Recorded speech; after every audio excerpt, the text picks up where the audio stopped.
Hello बच्चों, कैसे हैं आप सब। उम्मीद है अच्छे होंगे और पढ़ाई भी आप लोगों की अच्छी चल रही होगी।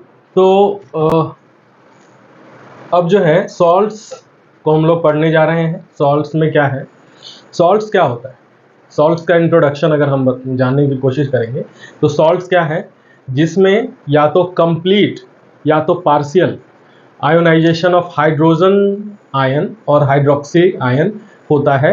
वैसे कंपाउंड को हम लोग क्या कहते हैं, सॉल्ट्स कहते हैं। ठीक है, जैसे पार्शियली और कंप्लीटली आयोनाइज हो जाता है, ठीक है, उसे हम लोग क्या कहते हैं, सॉल्ट्स कहते हैं। ठीक है, तो सिर्फ हाइड्रोजन ही नहीं, हाइड्रोक्सी भी, ठीक है, हाइड्रोक्सी भी आयोनाइज हो सकता है। ऐसे ऐसे कंपाउंड को हम लोग क्या कहेंगे, सॉल्ट्स कहेंगे। अब सॉल्ट्स के क्लासिफिकेशन को अगर हम जानने की कोशिश करेंगे तो नॉर्मल सॉल्ट वो सॉल्ट है जिसमें कंप्लीटली आयोनाइज हो जाता है। जब आयंस इसके अंदर hydrogen plus ion, hydrogen ion और इसके अलावा भी आयन मिलते हैं, सिर्फ हाइड्रोजन आयन नहीं मिलते हैं, इसके अलावा भी आयंस होते हैं। जैसे NaCl, ये भी एक सॉल्ट है और इसमें हाइड्रोजन नहीं है, क्या है, सोडियम है NaCl। तो इसमें क्या है, सोडियम ये प्लस आयन हो जाता है और क्लोरीन निगेटिव आयन हो जाता है, माइनस आयन हो जाता है, आयोनाइज हो जाते हैं। तो ऐसे भी सॉल्ट्स हो सकते हैं जो, बस ये ध्यान रखना है कि ऐसे सॉल्ट जो कंप्लीटली आयोनाइज हो जाते हैं, ऐसे सॉल्ट को हम लोग नॉर्मल सॉल्ट कहते हैं। पहला हो गया नॉर्मल सॉल्ट किसे कहते हैं, जब जैसे नॉर्मल सॉल्ट हो गया H2SO4, ठीक है, इसमें ये दो स्टेप में आयोनाइज हो जाएगा कंप्लीटली। उसी तरीके से हमने HCl का भी देख सकते हैं, HCl ये तो एसिड हो गया। इसी तरीके से हम लोग KCl का भी देख सकते हैं, इसमें भी ये पॉजिटिव चार्ज हो जाएगा और डिस्प्लेस हो जाएगा और ये नेगेटिव। ठीक है, तो इसमें ये कंप्लीटली आयोनाइज हो रहे हैं। तो ऐसे सॉल्ट हम लोग, ऐसे सॉल्ट्स को क्या कहेंगे, नॉर्मल सॉल्ट्स कहेंगे। दूसरा एसिडिक सॉल्ट, एसिड सॉल्ट, ऐसे सॉल्ट जो आयोनाइज तो होते हैं, पार्शियल आयोनाइज होते हैं।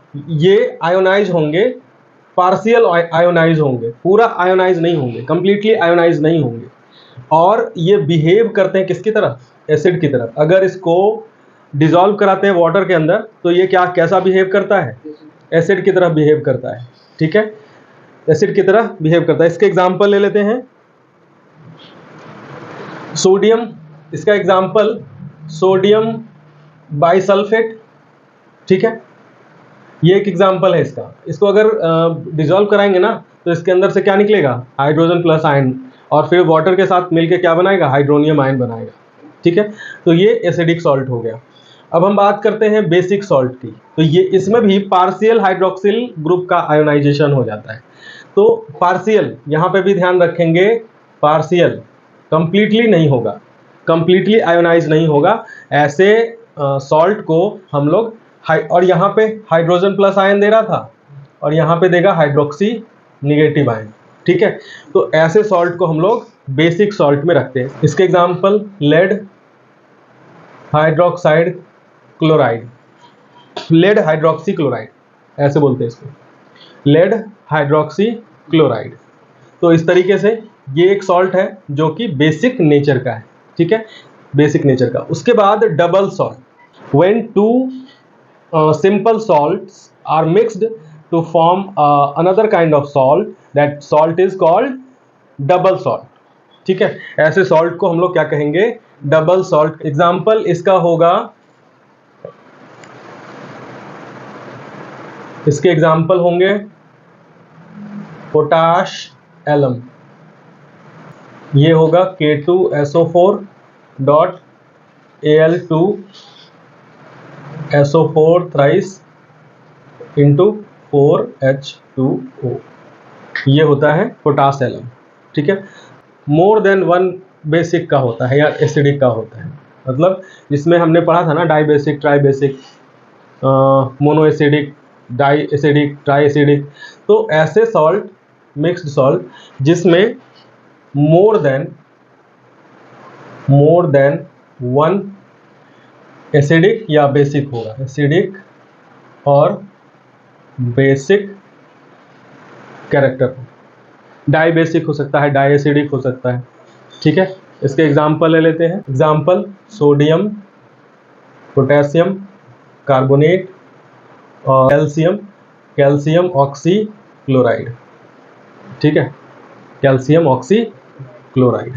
तो ये एग्जाम्पल है मिक्स्ड सॉल्ट के, क्योंकि इसमें आप सोडियम भी देख रहे हो और पोटेशियम भी देख रहे हो, इसमें कैल्शियम, ऑक्सीजन और क्लोरीन, इसमें ये दो नेगेटिव और यहाँ पे दो पॉजिटिव।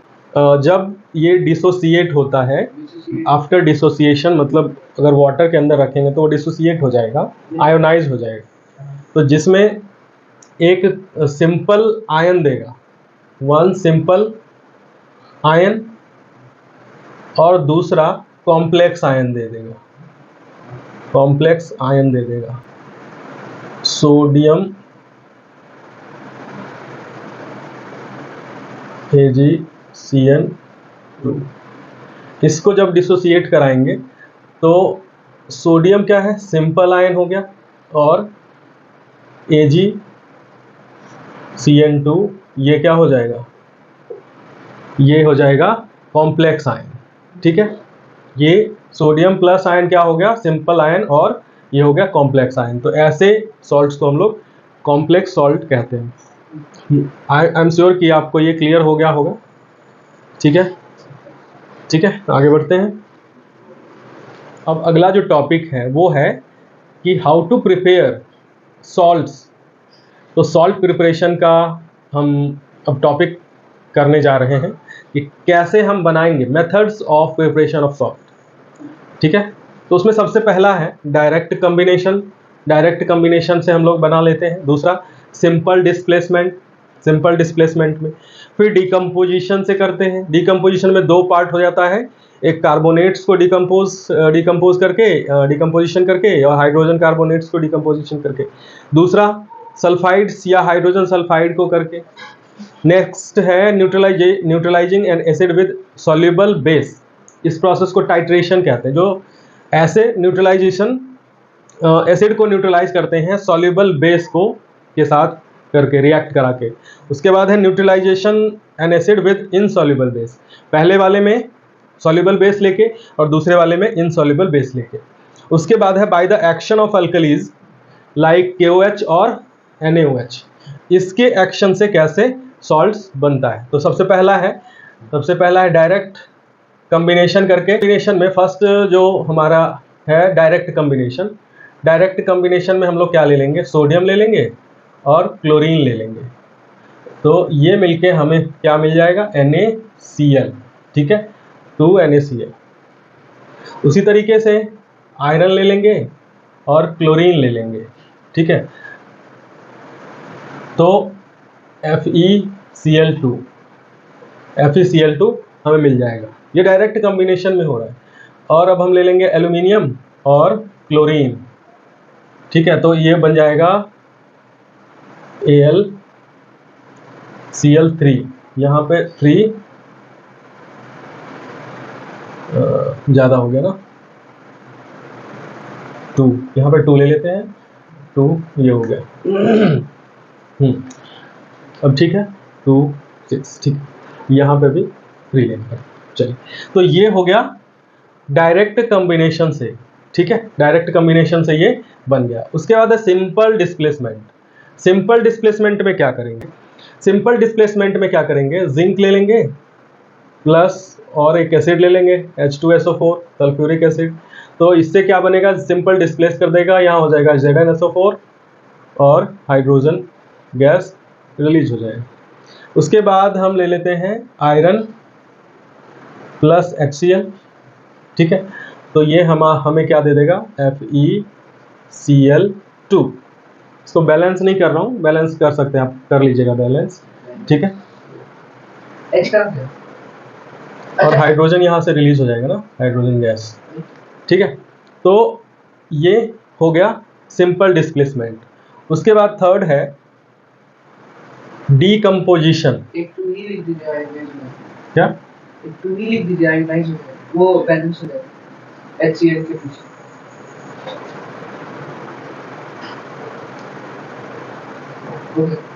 ठीक है।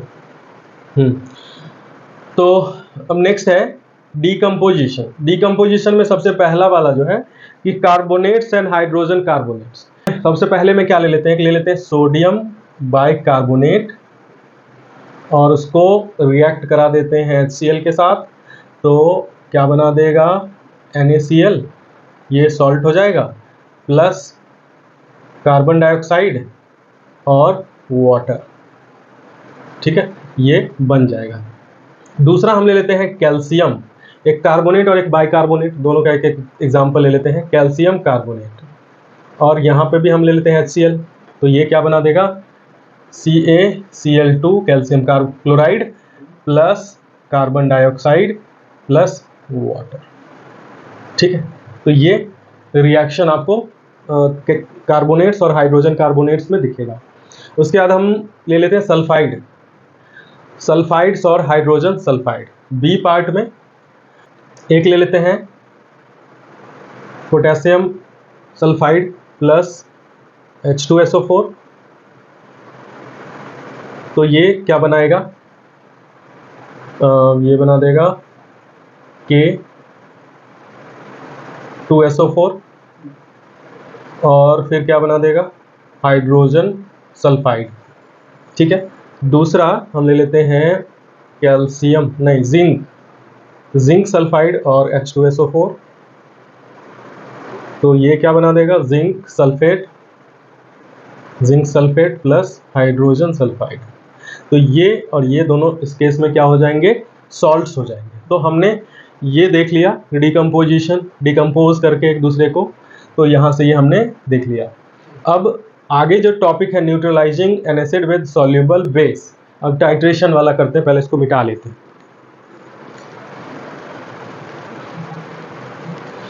सिमिलर काइंड ऑफ ना रिएक्शंस है, अगर इसको ध्यान से करोगे तो बहुत ज़्यादा मुश्किल नहीं होगी, थोड़ा सा ध्यान देने की ज़रूरत है और एक ही टाइप के बहुत सारे रिएक्शंस हैं, ठीक है। तो नेक्स्ट जो टॉपिक है वो है fifth neutralising N acid with insoluble base, HNO3 और एक ऐसा बेस जो कि सॉल्युबल है।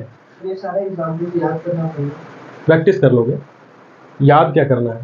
ये सॉल्युबल बेस क्या है, सॉल्युबल बेस के साथ ये समझ लो कि जब ये इसको कराएंगे ना रिएक्शन, तो एक बेस एक तो सॉल्ट देगा और दूसरा क्या देगा, इसमें वाटर देगा, सो वाटर देगा, बेस और सॉल्ट और वाटर देगा, ठीक है। हर एक चीज़ का ना पैटर्न है, उसको फॉलो करोगे तो आ जाएगा समझ में, ठीक है। कुछ भी नहीं है, एक ही टाइप का बहुत सारा इक्वेशन है, उस टाइप को बस समझना है।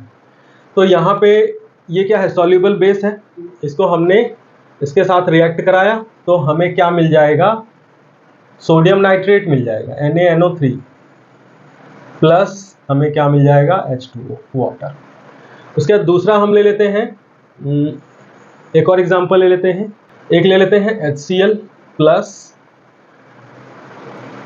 ठीक है, ये भी एसिड है ना, ये भी एसिड है, यहाँ पे ये एक एसिड है और HCl इसको क्या कर रहा है न्यूट्रलाइज कर रहा है ना, न्यूट्रलाइजिंग बाई सॉल्युबल बेस, जो सॉल्युबल बेस है उससे इसको न्यूट्रलाइज करा रहा है, ये है नाइट्रिक एसिड। अब हम ले रहे हैं HCl हाइड्रोक्लोरिक एसिड, इसको NaOH जो कि सॉल्युबल है वाटर के अंदर, तो इससे क्या करा रहे हैं टाइट्रेशन करा रहे हैं, ये इस प्रोसेस को टाइट्रेशन भी कहते हैं। तो ये हो जाएगा NaCl प्लस वाटर, ठीक है। ये सिमिलर काइंड ऑफ रिएक्शन, ये हो गया सॉल्युबल बेस से इसको क्या करेंगे न्यूट्रलाइज करेंगे, तो क्या होगा ऐसे ये सॉल्ट और ये सॉल्ट हमें एक में सोडियम नाइट्रेट मिल जाएगा, एक में सोडियम क्लोराइड मिल जाएगा। अब हम देखेंगे कि neutralising N acid with insoluble base, यही दोनों एग्जाम्पल ले लेते हैं। अब हम क्या करेंगे, इसको HNO3 नाइट्रिक एसिड और एक ले लेते हैं इनसॉल्युबल बेस PbO3, ठीक है। तो इसमें क्या हो जाएगा लेड नाइट्रेट बन जाएगा और हमें क्या मिलेगा वाटर मिलेगा, ठीक है। उसके बाद HCl और MgO मैग्नीशियम ऑक्साइड, ये दोनों क्या है इनसॉल्युबल वाटर, सॉरी वाटर में इनसॉल्युबल बेस है, ठीक है। तो ये हो जाएगा ठीक है, MgCl2 प्लस वाटर। नेक्स्ट जो टॉपिक है वो है by the action of KOH and NaOH on aluminium and zinc oxide and hydroxide. तो एल्यूमिनियम ले लेंगे plus NaOH sodium hydroxide plus water, ठीक है। तो ये हमें क्या दे देगा, सोडियम एल्यूमिनेट प्लस हाइड्रोजन, ठीक है। दूसरा फिर से हम इसको ले लेंगे, सोडियम एल्यूमिनेट प्लस NaOH, ठीक है, प्लस उसको क्या करेंगे, रिएक्ट कराएंगे। तो यहाँ पे क्या बन जाएगा, सोडियम एल्यूमिनेट प्लस वाटर यहाँ पे बनेगा। अब हम बात करते हैं इसके हाइड्रोक्साइड की, AlOH का होल ट्वाइस, इसके साथ हम ले लेते हैं KOH को, तो क्या बना देगा, KAlO2 प्लस वाटर। अब हम इसी प्रोसेस को ऐसे ही जिंक से कर लेते हैं, जिंक और NaOH, ये क्या दे देगा हमें, सोडियम जिंकेट प्लस हाइड्रोजन। अब इसको ले लेते हैं, जिंक सोडियम जिंकेट को, सोडियम ZnO2 और अगेन हम लोग NaOH ले लेते हैं, तो क्या करेगा, ये भी सोडियम जिंकेट ही बना देगा और यहाँ से वाटर निकलेगा, ठीक है। अब हम इसके हाइड्रोक्साइड को ले लेते हैं, जिंक हाइड्रोक्साइड, ठीक है, सोडियम NaOH ले लेते हैं, NaOH ले लो या KOH ले लो, एक ही चीज़ है। तो यहाँ पे क्या बना देगा, सोडियम जिंकेट प्लस वाटर। तो देख रहे हो सिमिलर काइंड ऑफ क्या है रिएक्शंस। अब हम प्रिपरेशन का मेथड देखेंगे, प्रिपरेशन ऑफ इनसॉल्युबल सॉल्ट्स। ऐसे सॉल्ट्स जो कि इनसॉल्युबल हैं उनको कैसे हम लोग बना सकते हैं। सबसे पहले तो बाय डायरेक्ट मेथड, दूसरा by the combination of acidic oxide और अब बेसिक ऑक्साइड, एक एसिडिक ऑक्साइड लेंगे और दूसरा बेसिक ऑक्साइड लेंगे तो बनाएंगे। फिर उसके बाद है by the precipitation of, double precipitation से करेंगे या फिर डबल डिकम्पोजिशन, उसी को डबल डिकम्पोजिशन कहते हैं। सिल्वर क्लोराइड और बेरियम सल्फेट से कैसे बनाएंगे, एक इनसॉल्युबल सॉल्ट और दूसरा इनसॉल्युबल सॉल्ट से हम लोग कैसे बनाएंगे। डायरेक्ट मेथड से हम लोग कैसे बनाएंगे, लेड और सल्फर ले लेंगे तो लेड सल्फाइड बन जाएगा, ठीक है। फिर आयरन और सल्फर ले लेंगे तो क्या बन जाएगा, आयरन सल्फाइड बन जाएगा। ये हो गया डायरेक्ट मेथड, ठीक है। दूसरा इसमें क्या लेंगे, एक एसिडिक ऑक्साइड लेंगे और एक बेसिक ऑक्साइड लेंगे, तो एक ले लेंगे carbon dioxide plus calcium oxide, तो क्या बना देगा, कैल्शियम कार्बोनेट, ये क्या है, सॉल्ट है। उसी तरीके से एक ले लेंगे सल्फर डाइऑक्साइड और एक ले लेंगे कैल्शियम ऑक्साइड, ठीक है, तो क्या बना देगा, calcium sulphide, calcium sulphide SO3, ठीक है। उसके थर्ड कह रहा है कि बाय द प्रेसिपिटेशन मेथड से कैसे करें। यहाँ लेंगे सॉल्युबल सॉल्ट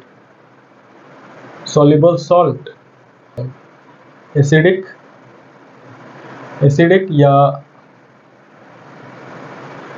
और यहाँ क्या बन जाएगा, सॉल्ट बन जाएगा। यहाँ बन जाएगा insoluble salt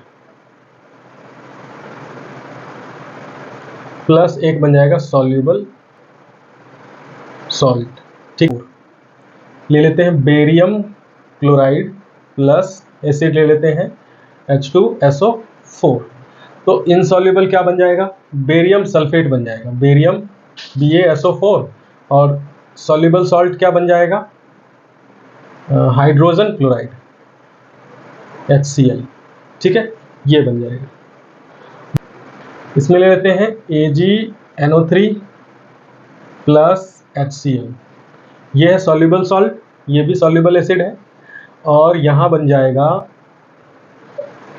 Ag silver chloride AgCl2 plus HNO3 nitric acid, soluble salt, ठीक है। ये भी ले लिया, ये तो बना दिया दोनों, बेरियम क्लोराइड और H2SO4, ठीक है। उसके बाद हम लोग पढ़ते हैं कार्बोनेट्स। हाँ, इसका प्रैक्टिकल होगा, स्कूल में तो होता है कार्बोनेट्स। कार्बोनेट्स में हम लोग ले लेते हैं जिंक सल्फेट और Na2 सोडियम कार्बोनेट, तो ये बना देगा sodium sulphate plus zinc carbonate. ये क्या होगा, ये प्रेसिपिटेट हो जाएगा, ये सेटल डाउन हो जाएगा, इनसॉल्युबल हो जाएगा इसमें। बेरियम, दूसरा एग्जांपल ले लेते हैं, barium chloride BaCl2 plus sodium carbonate, तो यहां बन जाएगा again sodium chloride plus barium carbonate. ये भी क्या होगा, प्रेसिपिटेट हो जाएगा। ये क्लियर आ गया समझ में? सोडियम सल्फेट और जिंक सल्फेट और सोडियम कार्बोनेट, तो ये एक दूसरे को ना डिस्प्लेस कर देगा। यहाँ पे सोडियम आ गया सल्फेट के साथ और जिंक आ गया जिंक कार्बोनेट के साथ आ गया, ठीक है। तो इसमें ये क्या हो गया, ये प्रेसिपिटेट हो गया। इसमें देखो बेरियम क्लोराइड और सोडियम कार्बोनेट है, तो सोडियम क्लोराइड के साथ चला गया और बेरियम कार्बोनेट के साथ चला गया, तो फिर ये क्या बन गया, बेरियम कार्बोनेट बन गया, जो कि सेटल डाउन हो जाएगा, ये इनसॉल्युबल हो जाएगा, ठीक है।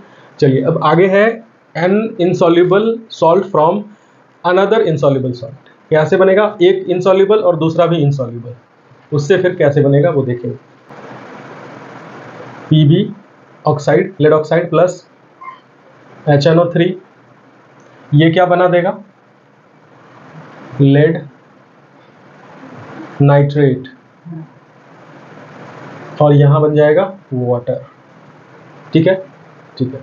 इसमें ले लेते हैं दूसरा lead carbonate PbCO3 plus nitric acid HNO3, ये क्या बना देगा, ये भी हमें लेड नाइट्रेट बना देगा और वाटर एंड कार्बन डाइऑक्साइड, ठीक है। तो ये यहाँ तक हमारा प्रिपरेशन ऑफ सॉल्ट कंप्लीट हो जाता है। अब आगे हम अगर आप लोगों को लेबोरेटरी प्रिपरेशन देखना है तो उसके लिए मैंने सेपरेट वीडियो बनाया है, उसको जाके देख सकते हैं। और अब हम आगे करेंगे प्रॉपर्टीज़, फिजिकल और chemical properties of salts. Acid basis और सॉल्ट्स का यह लास्ट टॉपिक है, प्रॉपर्टीज़ ऑफ सॉल्ट्स। तो आइए देखते हैं कि क्या क्या प्रॉपर्टीज़ हैं सॉल्ट्स की। Properties of salts. सॉल्ट्स जो है ना, फर्स्ट प्रॉपर्टी, सॉल्ट्स जो है ना, अगर मोल्टेन स्टेट में हो, अगर वो मोल्टेन स्टेट, तब इस स्टेट में ये क्या करेगा, इलेक्ट्रिसिटी को कंडक्ट करेगा। यहाँ पे मोल्टेन स्टेट में इलेक्ट्रिसिटी कंडक्टेंस करेगा, ठीक है। और मोल्टेन स्टेट में इलेक्ट्रोवेलेंट होता है, क्या होता है, इलेक्ट्रोवेलेंट, ठीक है। दूसरा जो इसका कैरेक्टरिस्टिक है, जो सॉल्ट्स होता है ना, वो क्या होता है, वोलाटाइल होता है, ठीक है, वोलाटाइल इन नेचर। थर्ड की बात करें तो थर्ड इसका जो कैरेक्टर है, वाटर में सॉल्युबल होगा, सॉल्युबल इन वाटर, क्या होगा, सॉल्युबल इन वाटर, ठीक है, वाटर के अंदर सॉल्युबल होगा। अब ये डिपेंड करेगा कि डिग्री ऑफ डिसोसिएशन कितना है, ये डिग्री ऑफ डिसोसिएशन के ऊपर डिपेंड करेगा कि कितना ये सॉल्युबल है। नेक्स्ट जो पॉइंट है वो ये है कि सॉल्ट जो है ना, वो एग्जिबिट करता है एसिडिक और बेसिक नेचर को। अगर किसी भी सॉल्ट को देखें तो या तो क्या होगा, वो एसिडिक नेचर का होगा या फिर बेसिक नेचर का होगा। जब इसको डिसॉल्व कराएंगे वाटर में तो ये या तो अल्कलाइन सॉल्यूशन देगा या फिर एसिडिक सॉल्यूशन देगा, ठीक है, एसिडिक सॉल्यूशन, या तो अल्कलाइन दे रहा है या फिर एसिडिक सॉल्यूशन दे रहा है। अब बात करते हैं कि अल्कलाइन, अगर हम अल्कलाइन और बेसिक कब देगा, इसको भी थोड़ा सा डिस्कस कर लेते हैं। अगर मान लीजिए कि स्ट्रॉन्ग बेस है और उसको मिक्स कर दिया हमने वीक एसिड से, वीक एसिड से, और तो ये जो फॉर्म होगा ना, ये हो जाएगा अल्कलाइन सॉल्यूशन। ठीक है, ऐसा सॉल्यूशन क्या हो जाएगा, अल्कलाइन सॉल्यूशन होगा। स्ट्रॉन्ग बेस और स्ट्रॉन्ग बेस करेंगे तो भी वो अल्कलाइन होगा। अगर हम वीक बेस और स्ट्रॉन्ग एसिड करेंगे, इसको मिक्स करेंगे स्ट्रॉन्ग एसिड, तो ये क्या दे देगा, एसिडिक सॉल्यूशन देगा, एसिडिक सॉल्यूशन। ठीक है, वीक बेस और वीक बेस करेंगे तो अल्कलाइन दे देगा। Strong acid and strong acid करेंगे, strong acid salt, strong acidic salt और स्ट्रॉन्ग एसिडिक सॉल्ट, तो भी क्या देगा, वो एसिडिक सॉल्यूशन देगा। अब हम बात करते हैं कि इसमें अब जैसे अल्कलाइन सॉल्यूशन देगा तो उसका जो पीएच होगा ना, पीएच वो ग्रेटर देन 7 होगा। ठीक है, और एसिडिक सॉल्यूशन जब होगा तो उसका पीएच क्या देगा, लेस देन 7 होगा। जब एसिडिक सॉल्यूशन होगा तो उसका पीएच लेस देन 7 और अल्कलाइन सॉल्यूशन में पीएच होगा ग्रेटर देन 7। एक और चीज है यहाँ पे, एक और चीज समझने की कोशिश करते हैं कि अगर strong acidic solution, acidic salt, strong acidic salt plus strong basic salt, इसको मिक्स करेंगे ना, इसको कंबाइन कराएंगे तो क्या दे देगा, न्यूट्रल सॉल्ट दे देगा, न्यूट्रल सॉल्ट। ठीक है, तो इससे हमें ये पता चलता है कि एक तो ऐसा सॉल्ट होगा जो एसिडिक सॉल्ट होगा, एसिडिक होगा। दूसरा ऐसा सॉल्ट हो सकता है जो बेसिक हो। ठीक है, तीसरा ये है कि एक ऐसा भी सॉल्ट हो सकता है जो कि न्यूट्रल हो, ना तो एसिडिक हो ना तो बेसिक हो। ठीक है, कुछ ऐसे सॉल्ट हैं जो कि वाटर के डिफिनिट प्रोपोर्शन से वो मिक्स होके रहते हैं, मतलब वाटर के डिफिनिट क्रिस्टल्स फॉर्म में वाटर के कुछ मॉलिक्यूल्स के साथ रहते हैं। जैसे कॉपर सल्फेट हो गया, ये रहेगा 5 मॉलिक्यूल ऑफ वाटर। अगर हम इसको हीट करेंगे तो हमें क्या मिलेगा, copper sulphate plus 5 molecule of water. और अगर इसको हम कूल कर देंगे, तो ये हमें रिवर्सिबल प्रोसेस भी देखने को मिलेगा, और उसमें क्या होगा, कॉपर सल्फेट और 5 मॉलिक्यूल ऑफ वाटर का फॉर्म मिलेगा। इसमें हम सीधा ये कह सकते हैं कि कुछ ऐसे क्रिस्टल्स हैं जिसमें वाटर का प्रेजेंस होता है, लेकिन कुछ ऐसे भी क्रिस्टल्स हैं जिसमें वाटर का प्रेजेंस नहीं होता है, जैसे NaCl। ठीक है, जैसे सुगर। ठीक है, ये इनमें क्या होता है, वाटर का प्रेजेंस नहीं होता, लेकिन इसमें क्या होता है, वाटर का प्रेजेंस होता है। इसमें एक टर्म आता है डीक्रिपिटेशन। ठीक है, डीक्रिपिटेशन क्या होता है कि जब हम क्रिस्टल्स को हीट करते हैं तो एक क्रैकिंग साउंड सुनाई देता है। इसी को हम लोग क्या बोलते हैं, क्रैकिंग साउंड सुनाई देता है। तो वो एक्चुअली होता क्या है कि उसके जो बड़े क्रिस्टल्स होते हैं ना, वो छोटे में कन्वर्ट होते हैं। इसी चीज को हम लोग इसी प्रोसेस को क्या कहते हैं, डीक्रिपिटेशन। ठीक है, जब क्रिस्टल्स बड़े हों और उसको हम हीट करें तो वो छोटे क्रिस्टल्स में, छोटे सिंपल क्रिस्टल्स में कन्वर्ट हो जाते हैं। तो ऐसे प्रोसेस को हम लोग क्या कहते हैं, डीक्रिपिटेशन कहते हैं। अब हम बात करते हैं नेक्स्ट जो टॉपिक है, नेक्स्ट टॉपिक में हम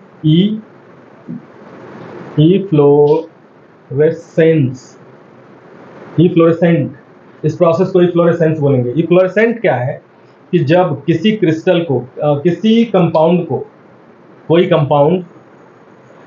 कंपाउंड उसको हम सन की लाइट में एक्सपोज कर देते हैं, एटमॉस्फेयर में रख देते हैं, और क्या होता है कि उसके अंदर जो मॉइस्चर होता है ना, वो इवेपोरेट हो जाता है, वहां से उससे दूर हो जाता है। तो इस प्रोसेस को हम लोग क्या कहते हैं, इफ्लोरेसेंट। ऐसे क्रिस्टल्स जिसके अंदर वाटर का प्रेजेंस हो और उसको एक्सपोज करते हैं हम सन की लाइट में, एटमॉस्फेयर में, तो वो क्या होता है कि वाटर यहाँ से इनसे दूर हो जाता है, इवेपोरेट हो जाता है। ठीक है, आफ्टर एक्सपोजिंग टू द सन। तो इस प्रोसेस को हम लोग क्या बोलेंगे, इफ्लोरेसेंट। और ऐसे इस फेनोमेनन को क्या बोलेंगे, इफ्लोरेसेंस। ठीक है, ले लेते हैं examples of efflorescent material, efflorescent compound, fluorescent compound.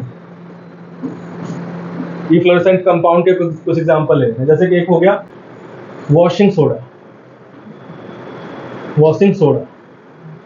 इसका फॉर्मूला क्या होता है, Na2CO3, और इसके अंदर Na2CO3, और इसके अंदर कितना होता है, 10 मॉलिक्यूल ऑफ वाटर होता है, 10 मॉलिक्यूल ऑफ वाटर।